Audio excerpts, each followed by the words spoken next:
Jam 9.14 malam. Bunyi roda kerusi perlahan-lahan bergesel di lantai studio sebelum kamera sempat menangkap wajah sesiapa. Piano dimainkan terlalu lembut. Hingga pada awalnya ramai penonton masih berbual kecil sesama sendiri.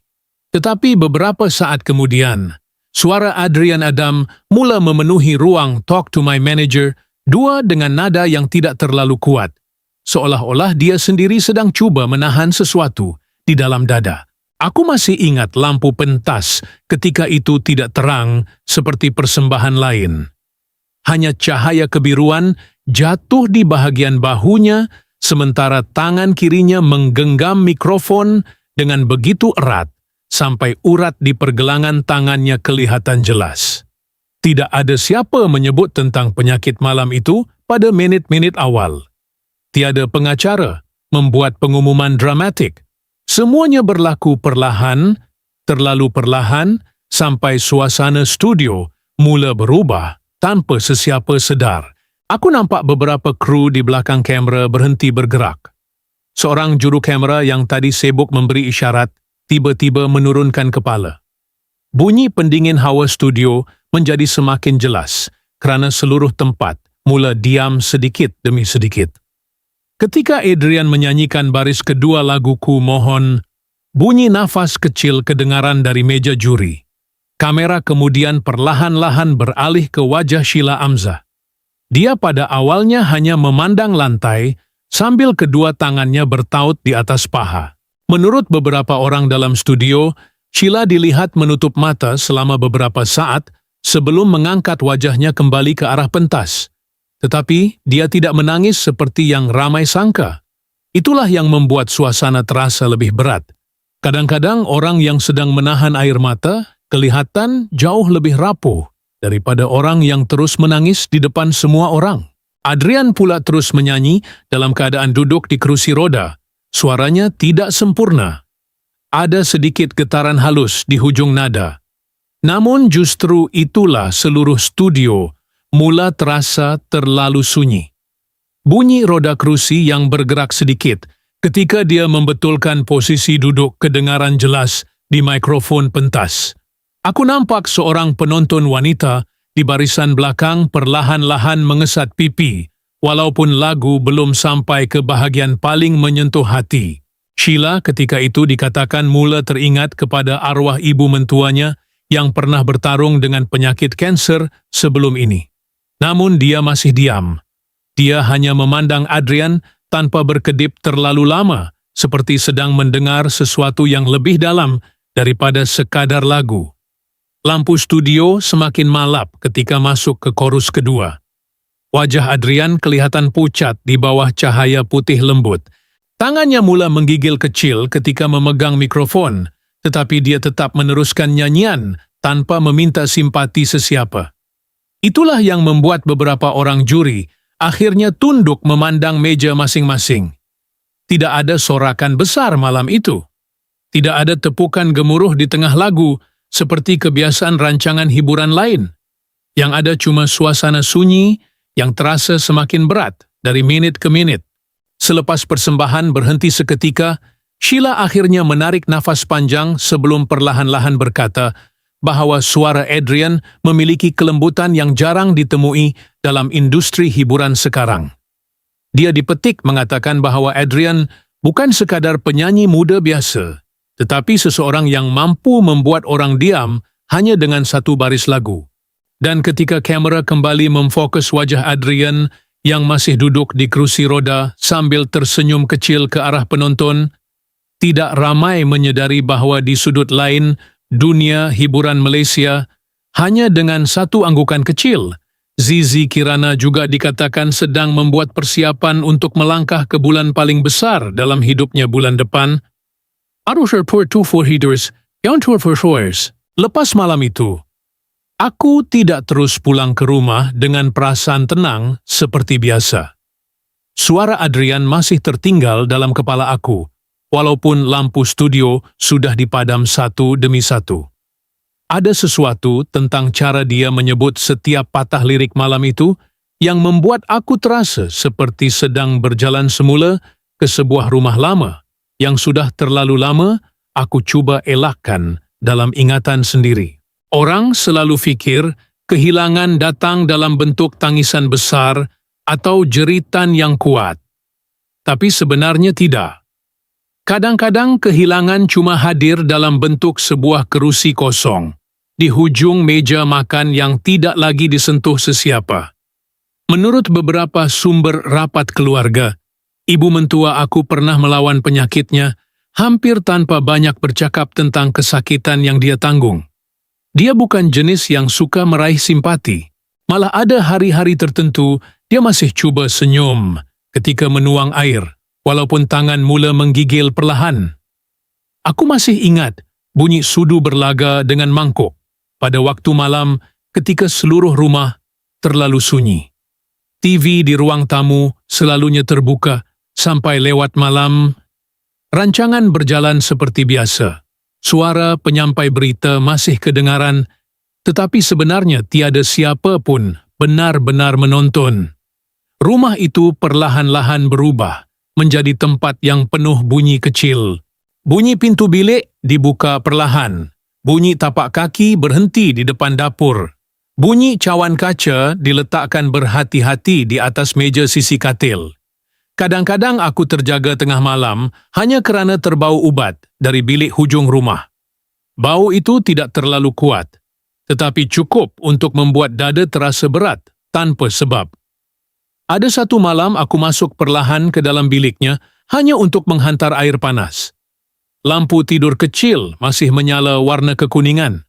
Di tepi katil ada sehelai selendang yang belum dilipat sejak petang tadi.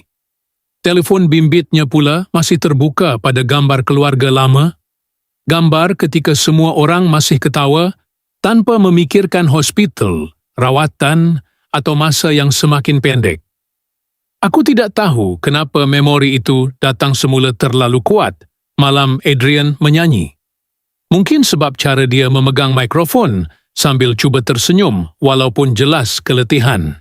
Mungkin sebab matanya kelihatan seperti seseorang yang sudah terlalu lama menahan sakit, tetapi masih mahu membuat orang lain rasa tenang. Atau mungkin sebab suara dia mengingatkan aku bahawa ada manusia yang tetap cuba memberi sesuatu kepada dunia walaupun tubuh sendiri sedang perlahan-lahan melemah. Ketika Adrian menyebut bait lagu terakhir malam itu, aku dikatakan terus teringat saat-saat terakhir ibu mentua aku masih duduk di meja makan bersama keluarga walaupun dia hampir tidak menyentuh makanan di depan mata. Tidak ada sesiapa bercakap banyak malam itu. Hanya bunyi kipas siling dan siaran TV yang terus berjalan tanpa arah. Kadang-kadang aku fikir rumah yang pernah kehilangan seseorang tidak pernah benar-benar kembali sama. Akan selalu ada ruang kecil yang terasa kosong walaupun lampu dipasang terang. Dan malam di studio itu, suara seorang penyanyi muda di atas kerusi roda tiba-tiba membuka semula pintu kenangan yang aku fikir sudah terkunci rapat bertahun-tahun lamanya. Ada beberapa penonton yang mungkin hanya melihat sebuah persembahan biasa di televisyen. Tetapi bagi aku, malam itu terasa seperti sedang mendengar seseorang mengetuk perlahan bahagian hati yang paling lama aku diamkan. Kerana ada beberapa jenis kesedihan yang tidak pernah hilang sepenuhnya. Ia cuma belajar hidup dalam diam sehingga suatu hari sebuah lagu tanpa sengaja menyentuh tepat tempat ia disimpan. Lampu pentas malam itu tidak terus menyala terang ketika nama Adrian Adam dipanggil. Sebaliknya, suasana studio menjadi sedikit gelap sebelum muncul bunyi perlahan roda bergerak dari belakang tirai hitam di tepi pentas.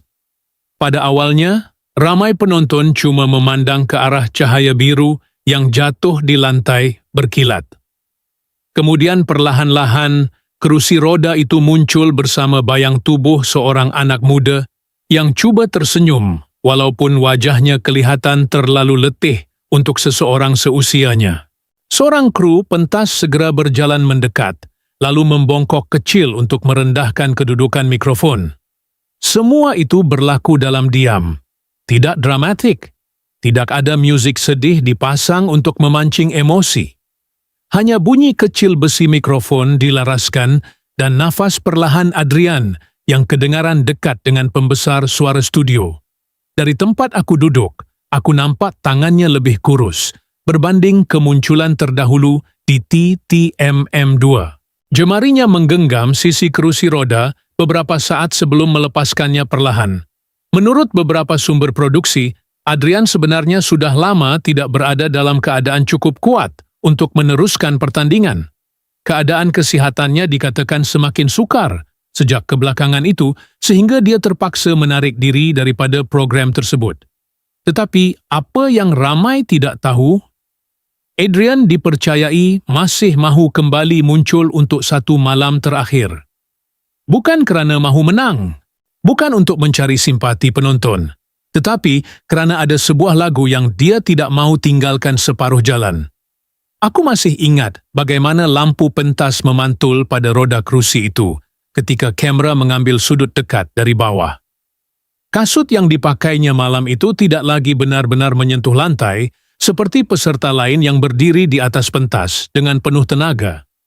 Dan mungkin sebab itulah seluruh studio terasa terlalu berhati-hati memandangnya, seolah-olah semua orang takut membuat bunyi terlalu kuat. Ketika intro musik dimainkan, Adrian sempat menundukkan kepala beberapa saat sambil menarik nafas panjang. Ada satu detik kecil di mana dia kelihatan cuba menahan batuk di celah musik pembukaan. Sangat singkat, tetapi cukup membuat seorang kru wanita di belakang kamera berpaling sambil menutup mulutnya sendiri. Penonton di rumah mungkin hanya melihat seorang penyanyi muda duduk di atas kerusi roda sambil tersenyum tenang. Tetapi di belakang pentas, menurut beberapa individu produksi, ada yang sebenarnya risau Adrian tidak mampu menghabiskan keseluruhan lagu malam itu.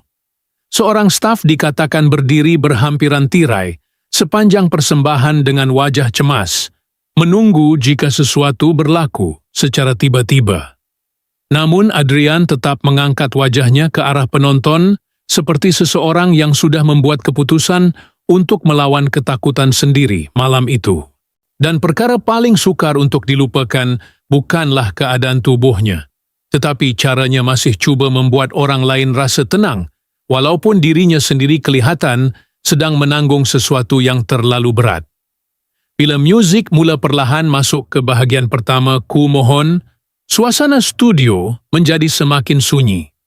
Lampu putih jatuh tepat pada wajah Adrian sementara bayang roda kerusinya memanjang di lantai pentas. Dia memegang mikrofon lebih rapat kali ini. Mata beberapa penonton mula merah tanpa mereka sedar.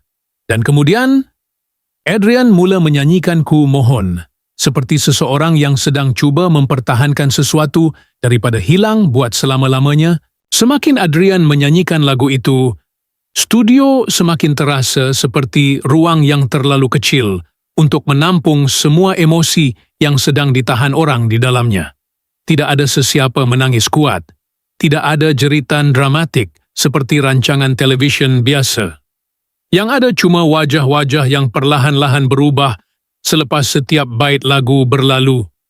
Kamera mula beberapa kali menangkap mata Sheila Amzah yang semakin merah di bawah pantulan lampu pentas. Pada satu ketika, menurut beberapa penonton yang berada di studio malam itu, Sheila dilihat memalingkan wajahnya ke arah lain seolah-olah cuba menyembunyikan sesuatu daripada kamera. Tetapi kamera tetap kembali kepadanya berkali-kali. Dan setiap kali wajahnya muncul di skrin besar belakang studio, suasana menjadi semakin sunyi. Adrian terus menyanyi dalam keadaan duduk tegak di atas kerusi roda, sementara suaranya mula kedengaran sedikit pecah di hujung nada tinggi. Namun mungkin justeru ketidaksempurnaan itu yang membuat lagu tersebut terasa lebih dekat dengan semua orang yang mendengarnya malam itu. Ketika masuk ke bahagian korus paling berat, Sheila dikatakan tiba-tiba menundukkan kepala terlalu lama.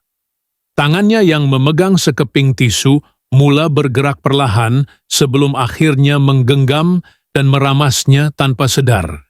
Aku masih ingat bagaimana lampu putih dari atas pentas jatuh tepat ke matanya sehingga pantulan cahaya itu membuat air mata yang cuba ditahan kelihatan semakin jelas. Tetapi dia masih tidak bercakap. Dia hanya diam sambil mendengar setiap perkataan yang keluar daripada mulut Adrian.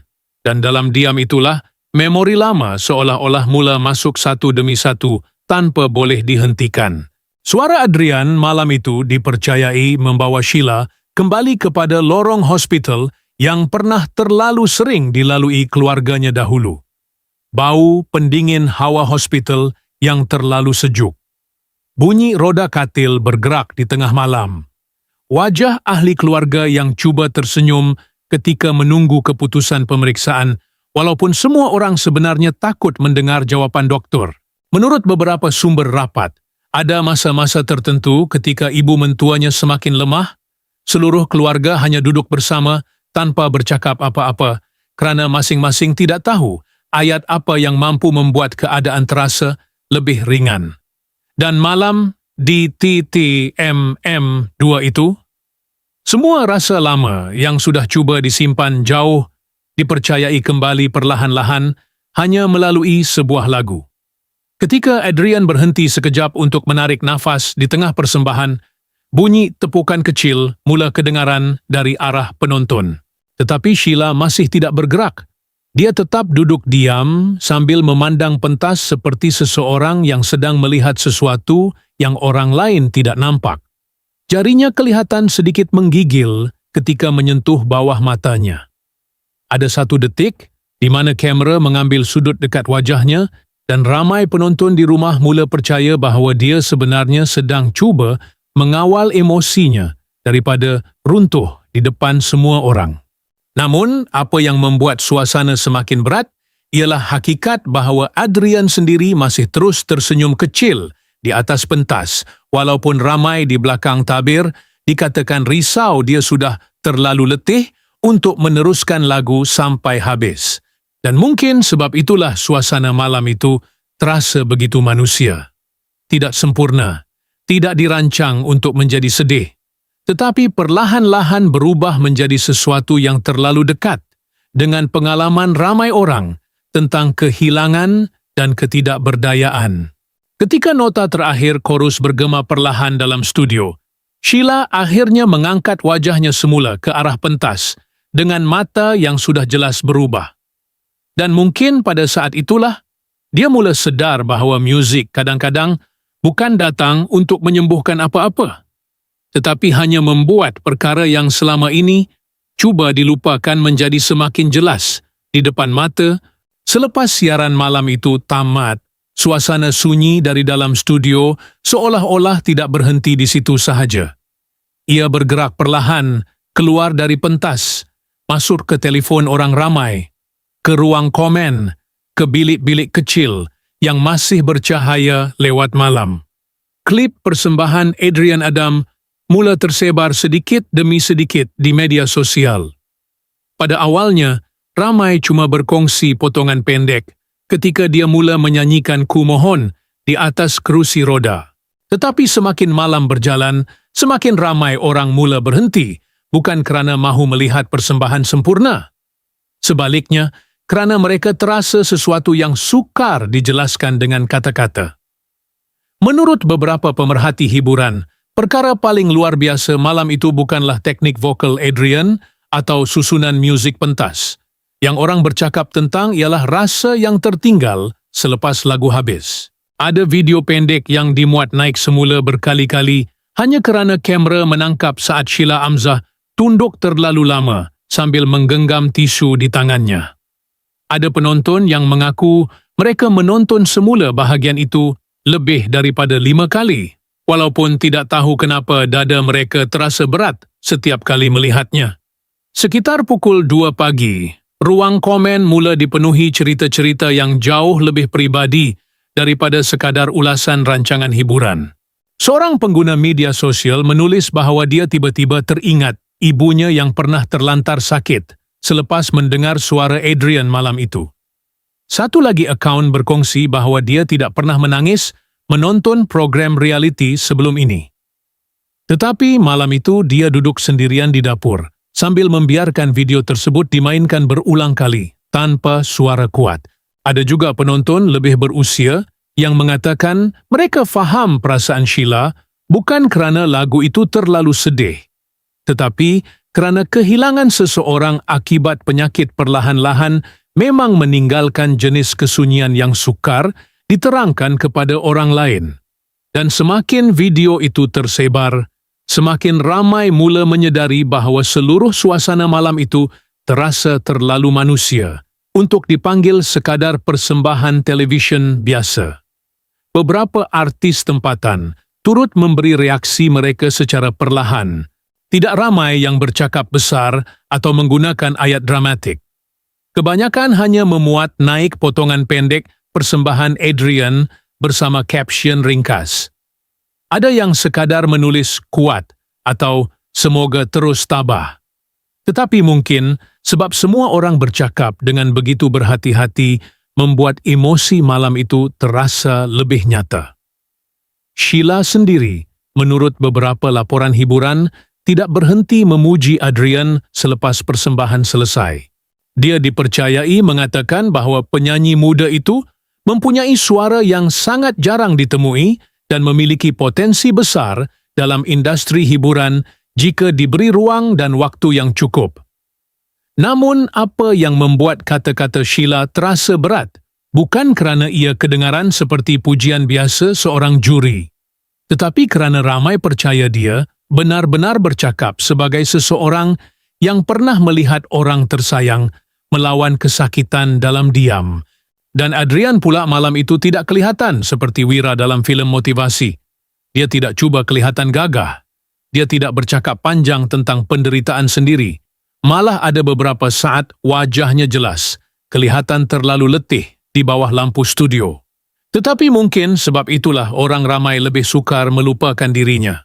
Kerana dia hadir sebagai manusia biasa yang cuma mahu menghabiskan sebuah lagu walaupun tubuhnya sendiri sedang bertarung dengan sesuatu yang jauh lebih besar daripada pentas hiburan. Sampai lewat malam, video persembahan itu masih terus dikongsi dari satu akaun ke satu akaun lain. Ada orang menonton tanpa meninggalkan komen.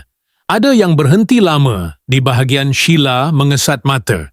Dan ada juga yang sekadar duduk diam selepas lagu habis kerana tidak tahu bagaimana mahu menerangkan apa yang mereka rasa malam itu. Tidak ada siapa tahu bagaimana masa depan Adrian selepas ini, tetapi sekurang-kurangnya pada malam itu, dia sudah membuat seluruh studio diam dengan cara yang tidak mampu dilakukan oleh sebarang lampu, muzik atau kesan pentas paling mahal sekalipun. Selepas tepukan terakhir perlahan-lahan reda, studio Talk to My Manager dua mula kembali menjadi ruang biasa semula. Lampu utama dipadam satu demi satu sehingga warna biru dan putih yang tadi memenuhi pentas berubah menjadi cahaya malap kekuningan milik kru produksi. Penonton mula bangun perlahan dari tempat duduk masing-masing. Ada yang masih memegang telefon sambil melihat semula rakaman persembahan Adrian beberapa minit sebelumnya. Ada pasangan penonton lebih berusia berjalan keluar tanpa banyak bercakap. Hanya sesekali menghela nafas kecil, seperti membawa pulang sesuatu yang belum selesai di dalam fikiran mereka. Dari jauh kedengaran bunyi kerusi dilipat, kabel ditarik di atas lantai, dan suara kru yang mula bercakap tentang jadual rakaman seterusnya. Dunia hiburan bergerak cepat. Terlalu cepat kadang-kadang, tetapi malam itu terasa sedikit berbeza. Seolah-olah seluruh studio mengambil masa lebih lama untuk kembali bernafas seperti biasa. Di atas pentas, sebuah mikrofon masih dibiarkan berdiri sendirian selama beberapa minit sebelum seorang staf datang mengambilnya perlahan. Lampu pantulan dari siling masih terkena pada bahagian logam mikrofon itu, walaupun muzik sudah lama berhenti. Di lantai pentas pula, roda kerusi Adrian meninggalkan kesan garis halus, yang hanya nampak apabila cahaya tertentu jatuh tepat ke permukaannya. Sangat kecil, hampir tidak kelihatan, tetapi tetap ada. Seorang pekerja belakang tabir kemudian dilihat mengelap barisan kerusi terakhir penonton sambil sesekali memandang ke arah pentas kosong. Bunyi kain lap bergeser pada plastik kerusi kedengaran lebih jelas, kerana studio semakin sunyi. Menurut beberapa sumber yang berada di lokasi malam itu, Sheila Amzah dipercayai tidak terus meninggalkan tempat duduknya walaupun kebanyakan penonton sudah mula keluar dari studio. Dia dikatakan masih duduk beberapa ketika sambil memandang ke arah pentas yang kini hampir gelap sepenuhnya. Tidak ada kamera lagi di hadapannya, tidak ada muzik latar, tidak ada siapa meminta dia memberi komen tambahan. Dia cuma duduk diam dengan kedua tangan di atas paha seperti seseorang yang masih cuba meninggalkan sesuatu di belakang, tetapi belum benar-benar mampu melakukannya. Ada saat di mana seorang kru datang menghampiri sebelum berhenti beberapa langkah daripadanya. Mungkin kerana tidak mahu mengganggu suasana yang terlalu sunyi itu. Dari sudut jauh, lampu kecil exit berwarna hijau menjadi satu-satunya cahaya yang masih jelas di dalam studio. Dan di tengah semua bunyi kecil pekerja yang sedang membuka kabel, melipat tripod, serta menolak kotak peralatan keluar dari pentas. Rasa yang ditinggalkan oleh lagu Ku Mohon Malam itu masih seolah-olah tergantung di udara. Mungkin kerana sesetengah lagu tidak benar-benar berakhir ketika muzik berhenti. Kadang-kadang ia tinggal di tempat-tempat kecil yang orang lain tidak nampak, pada kerusi yang sudah kosong, pada pentas yang kembali gelap, pada wajah seseorang yang masih memandang ke arah mikrofon, walaupun tiada siapa lagi berdiri di sana. Kerana ada lagu yang selesai dimainkan dalam beberapa minit sahaja, tetapi perasaan yang ditinggalkannya tidak terus pergi bersama tepukan penonton. Hampir pukul 11.48 malam. Kuala Lumpur masih belum benar-benar tidur. Lampu dari papan iklan besar terus menyala di tengah jalan basah selepas hujan ringan petang tadi. Di sebuah kedai makan kecil yang masih dibuka, berhampiran stesen minyak, seorang lelaki penghantar makanan duduk sendirian di meja paling dekat dengan tingkap kaca. Topi keledarnya diletakkan di sebelah mangkuk mie yang masih mengeluarkan uap panas perlahan-lahan. Telefon bimbitnya terbaring terbalik di atas meja, sementara bunyi sudu berlaga dengan mangkuk datang sekali-sekala dari dapur belakang kedai. Televisyen lama yang tergantung tinggi di penjuru restoran masih memainkan siaran ulang rancangan hiburan malam itu dengan suara sedikit pecah kerana pembesar suara yang sudah lama digunakan. Tidak ramai pelanggan memberi perhatian. Dua pekerja asing di meja hujung terus makan sambil berbual perlahan dalam bahasa mereka sendiri. Seorang wanita tua di dekat kaunter sedang memasukkan baki duit shilling ke dalam dompet kecil tanpa memandang skrin TV langsung. Tetapi beberapa saat kemudian, wajah Adrian Adam muncul semula di kaca televisyen bersama lampu pentas kebiruan dan kerusi roda yang perlahan bergerak masuk ke tengah studio. Lelaki penghantar makanan tadi berhenti mengangkat sudu untuk seketika. Tidak lama, mungkin hanya beberapa saat. Namun cukup untuk membuat matanya terpaku ke arah skrin sebelum kembali menunduk memandang makanan yang semakin sejuk di depan mata. Di luar restoran, motosikal terus melintas satu demi satu. Lampu isyarat bertukar warna tanpa peduli siapa yang sedang mengingati siapa malam itu. Beberapa anak muda ketawa kuat sambil berjalan melintasi kaki lima dengan plastik minuman di tangan mereka. Sebuah bas lewat malam berhenti sebentar di seberang jalan sebelum bergerak semula membawa penumpang yang mungkin tidak pernah menonton Talk to My Manager 2 dan tidak tahu bahawa beberapa jam sebelumnya, sebuah studio televisyen pernah menjadi terlalu sunyi, hanya kerana suara seorang lelaki muda di atas kerusi roda. Di dalam restoran kecil itu, siaran ulang terus berjalan. Kamera di TV menangkap wajah Sheila Amzah yang tunduk perlahan sambil memegang tisu di tangan. Seorang pekerja restoran sempat mendongak sebentar sebelum kembali menyusun gelas di belakang kaunter. Tidak ada musik dramatik di dunia luar. Tidak ada penonton berdiri memberi tepukan panjang. Yang ada cuma malam bandar yang terus bergerak seperti biasa. Dan ketika suara Adrian kembali menyanyikan baitku mohon dari televisyen lama di sudut restoran itu, uap panas dari semangkuk mie perlahan-lahan semakin hilang ke udara. Sementara di luar tingkap, deretan lampu kereta masih terus bergerak melewati jalan Kuala Lumpur tanpa pernah benar-benar berhenti. Itu tunam tu.